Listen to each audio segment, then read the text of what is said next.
Hello students, एक और spoken English के लेसन में आपका स्वागत है। और इस लेसन में हम करने वाले हैं ब्लेमिंग एंड एक्यूजिंग। ब्लेमिंग का मतलब है दोषारोपण करना, एक्यूज का मतलब भी है आरोप लगाना। तो अंग्रेजी में अगर हमें किसी को दोषी सिद्ध करना हो, दोषी ठहराना हो, दोष लगाना हो, आरोप लगाना हो, तो किन वाक्यों से हम सेंटेंस को शुरू कर सकते हैं, किन शब्दों से शुरू कर सकते हैं, वो आज अपने इस लेसन में देखेंगे। और लेसन शुरू करने से पहले एक रिक्वेस्ट आपसे कि अगर अभी तक आपने मेरा चैनल सब्सक्राइब नहीं किया है तो प्लीज सब्सक्राइब। ओके, देखते हैं आज का पहला सेंटेंस। इट्स योर फॉल्ट, यह तुम्हारा दोष है। इट्स योर मिस्टेक, तो फॉल्ट की जगह मिस्टेक भी यूज कर सकते हैं। इसमें तुम्हारी गलती है। I can't believe that you did it, मैं सोच भी नहीं सकता कि ये तुमने किया है। कांट बिलीव का मतलब विश्वास करना, मानना, सोचना कि मुझे लगता ही नहीं कि ये काम तुमने किया होगा। तो ये पहला राउंड है हमारा। इस राउंड में मैं सेंटेंसेस आपको बता रहा हूँ, उनकी हिंदी बता रहा हूँ। अगले राउंड में मैं सिर्फ हिंदी बोलूँगा और आपको इंग्लिश बोलनी है बिना मोबाइल को देखे। तो इस राउंड में आप सारे सेंटेंसेस अच्छे से समझ लीजिए और उनकी हिंदी और अंग्रेजी दोनों अच्छे से याद कर लीजिए ताकि आपको दूसरे राउंड में कोई दिक्कत ना आए। क्या तुम्हारा दिमाग खराब है? Are you out of your mind. अगर कोई आदमी गलती कर देता है तो हम डांटने के लहजे से ये वाक्य भी बोल सकते हैं, are you out of your mind. Out of का मतलब है खराब होना। पता नहीं तुम क्या सोच रहे थे। अगर किसी आदमी ने कोई गलती कर दी है तो कई बार हम इस तरह से भी डांटते हैं कि क्या सोच रहे थे जो ऐसा काम कर दिया। So in English, what on earth were you thinking. अब देखिए, व्हाट ऑन अर्थ एक पॉपुलर फ्रेज है।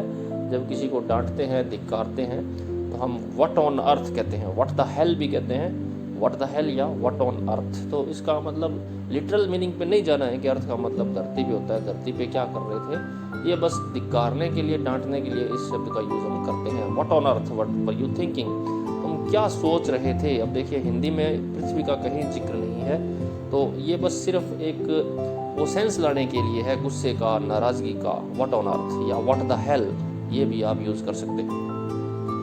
Okay, next sentence. I think you are the one to blame.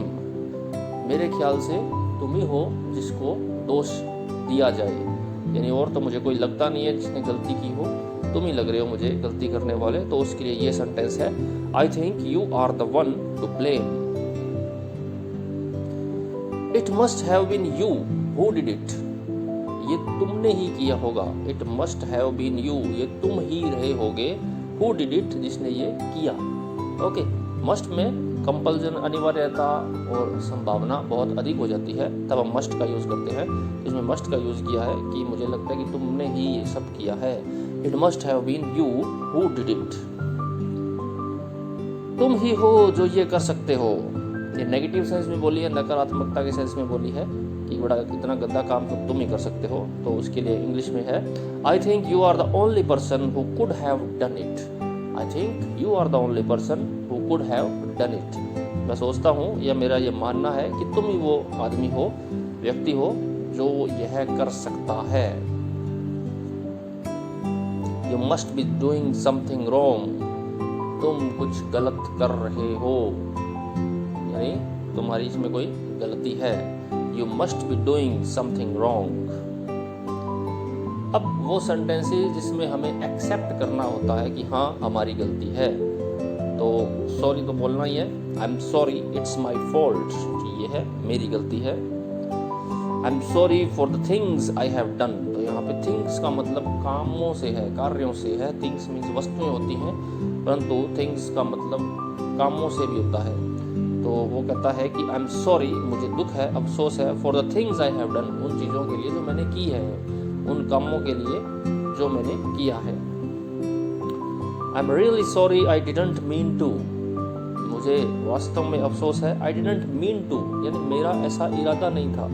Mean का मतलब होता है इरादा होना, मतलब होना, अर्थ होना, यानी जो हो गया वो मैं करना नहीं चाहता था। इसका मतलब ये है, I didn't mean to.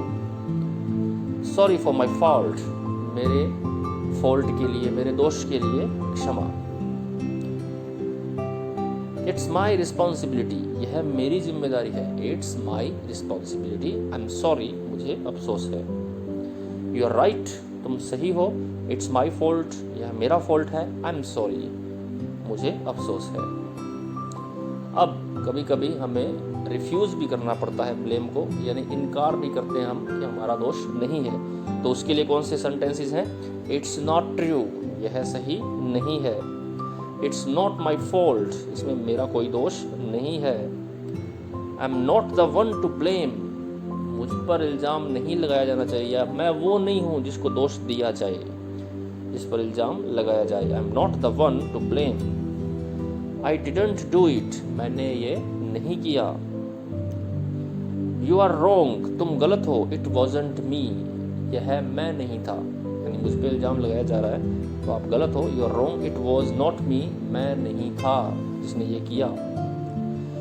Okay students, तो ये थे आज के सेंटेंसेस। अगर आपको अच्छे लगे हो तो सब्सक्राइब, लाइक और शेयर करना बिल्कुल ना भूलिएगा। ये था हमारा पहला राउंड। अभी मैं उम्मीद करता हूँ कि आपने सारे सेंटेंसेस अच्छे से सुने होंगे और याद भी कर लिए होंगे।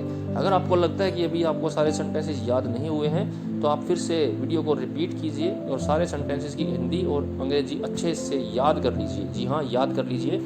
उसके बाद अभी हम दूसरा राउंड शुरू करेंगे। दूसरे राउंड में मैं सिर्फ हिंदी बोलूँगा, आपको बिना मोबाइल देखे सिर्फ आवाज़ सुन के मेरा सेंटेंस सुनना है हिंदी में और उसकी अंग्रेजी बोलनी है आपको, मन में नहीं बोलनी है, उच्चारण करना है उसका। फिर 4 या 5 सेकंड बाद जब मैं इंग्लिश बोलूं तो आप अपने आंसर को मैच कर लीजिए। तो ऐसा आपको 3 या 4 बार करना है, तब आप ये सेंटेंसेस अच्छे से याद कर लेंगे। फिर आप इनका डेली यूज़ करना भी शुरू कीजिए। अपने आप से बोलिए। अगर आपके साथ कोई अंग्रेजी बोलने वाला नहीं है तो मन में जब हम बोलते हैं अपने आप से, तो हिंदी की बजाय आप अंग्रेजी में बोलना शुरू कीजिए। सारे सेंटेंसेस जो भी दिमाग में आपके कोई भी ख्याल आ रहा है तो उसको अंग्रेजी में कन्वर्ट करके बोलिए कि इसकी इंग्लिश किस तरह से होगी। अगर आपको नहीं आती है तो कमेंट बॉक्स में मुझसे आप पूछ सकते हैं कि सर इसकी इंग्लिश क्या होगी। मैं पूरी ट्राई करूंगा आपके कमेंट का आंसर करने की। ओके स्टूडेंट्स, अब हम दूसरा राउंड शुरू करते हैं। आप सिर्फ अब मोबाइल को सुनिए, देखिए नहीं। यह तुम्हारा दोष है। इट्स योर फॉल्ट, इसमें तुम्हारी गलती है। इट्स योर मिस्टेक, मैं सोच भी नहीं सकता कि ये तुमने किया है।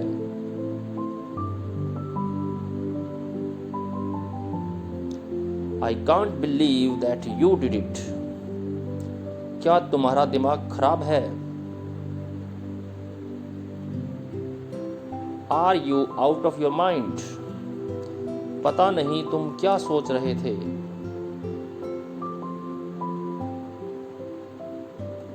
What on earth were you thinking? मेरे ख्याल से तुम ही हो जिसको दोष दिया जाए।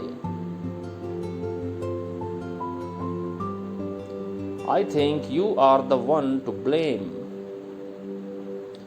ये तुमने ही किया होगा। It must have been you who did it. तुम ही हो जो ये कर सकते हो।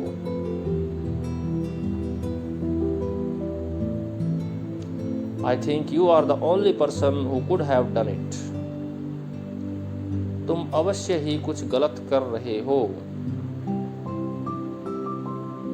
You must be doing something wrong.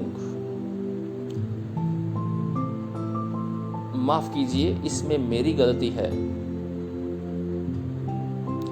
I'm sorry, it's my fault. मैंने जो किया है उसका मुझे अफसोस है।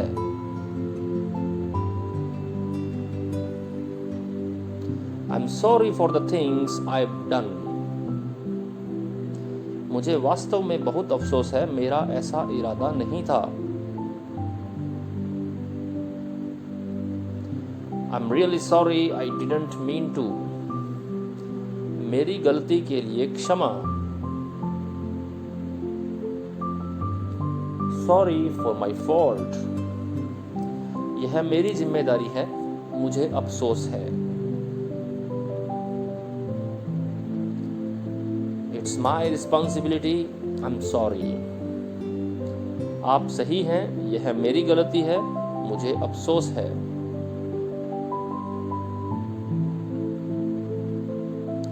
You're right, it's my fault, I'm sorry. Refusing blame, यह सही नहीं है। It's not true, यह मेरी गलती नहीं है। It's not my fault, मैं वो नहीं हूं जिस पर इल्जाम लगाया जाए। I'm not the one to blame, मैंने ये नहीं किया। I didn't do it, आप गलत हैं, वो मैं नहीं था। You're wrong, it wasn't me. Okay students, मैं उम्मीद करूँगा आपको लेसन ज़रूर पसंद आया हो। अगर आपको कोई सजेशन हो, कोई प्रॉब्लम हो तो ज़रूर मुझे बताइए, मैं ज़रूर सॉल्व करने की कोशिश करूँगा। इसी तरह बने रहिए मेरे साथ। मैं वादा करता हूँ कि अगर आपने मेरे सारे लेसन्स देखे तो 2 या 3 महीने के अंदर अंदर आपकी इंग्लिश बहुत बहुत बहुत इम्प्रूव हो जाएगी और आप अंग्रेजी के ईजी सेंटेंसेस आराम से बोलने लगेंगे। Okay students, good luck, good bye.